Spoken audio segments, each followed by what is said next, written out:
একের পর এক নিষেধাজ্ঞা ও সংঘাতের চাপে নুয়ে পড়ছে ইরানের অর্থনীতি।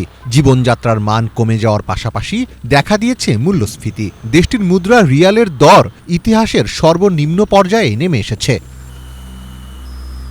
এমন অবস্থায় রাজধানী তেহরান সহ একাধিক শহরে ছড়িয়ে পড়েছে বিক্ষোভ। কোথাও কোথাও পুলিশের সঙ্গে বিক্ষোভকারীদের সংঘর্ষের ঘটনাও ঘটছে। ১ জানুয়ারি এক প্রতিবেদনে এসব তথ্য জানিয়েছে সংবাদ মাধ্যম আল জাজিরা। উচ্চ মুদ্রাস্ফীতি এবং ক্রমবর্ধমান জীবনযাত্রার ব্যয়ের প্রতিবাদে রবিবার রাস্তায় নামেন তেহরানের ব্যবসায়ীরা। এরপর তা তেহরানের বাইরে কারাজ, ইস্পাহান, সিরাজ, কেরমানশাহ সহ দেশের বিভিন্ন শহরে ছড়িয়ে পড়ে। বিক্ষোভে অংশ নেয় বিভিন্ন বিশ্ববিদ্যালয়ের শিক্ষার্থীরা।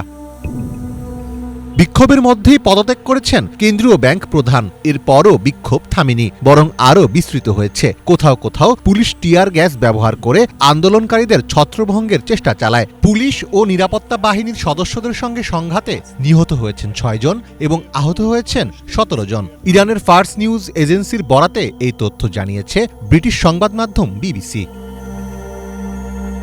এমন পরিস্থিতিতে ইরানের প্রেসিডেন্ট মাসুদ পেজেকশিয়ান সোমবার গভীর রাতে সামাজিক যোগাযোগ মাধ্যম এক্সে দেওয়া এক পোস্টে জানান, তিনি স্বরাষ্ট্রমন্ত্রীকে বিক্ষোভকারীদের যৌক্তিক দাবিগুলো শোনার নির্দেশ দিয়েছেন। সরকারের মুখপাত্র ফাতেমে মোহজেরানি বিক্ষোভে নেতৃত্ব দেওয়া শিক্ষার্থীদের সঙ্গে সংলাপের আহ্বান জানান।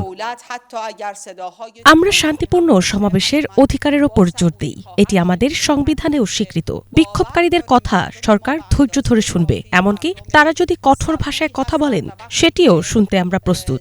কারণ সরকারের কাজই হলো সমাজের কণ্ঠস্বর শোনা এবং সমস্যা সমাধানে কাজ করা। বিশ্লেষকরা বলছেন, মুদ্রার দরপতনের পেছনে সবচেয়ে বড় কারণ যুক্তরাষ্ট্রের কঠোর নিষেধাজ্ঞা। তেল রফতানি সীমিত হয়ে যাওয়ায় বৈদেশিক লেনদেন প্রায় বন্ধ। শক্তিশালী মুদ্রার প্রবাহ কমে যাওয়ায় অর্থনীতি শ্বাসরুদ্ধ অবস্থায়। অভ্যন্তরীণ অর্থনৈতিক ব্যবস্থাপনাও সংকট বাড়িয়েছে।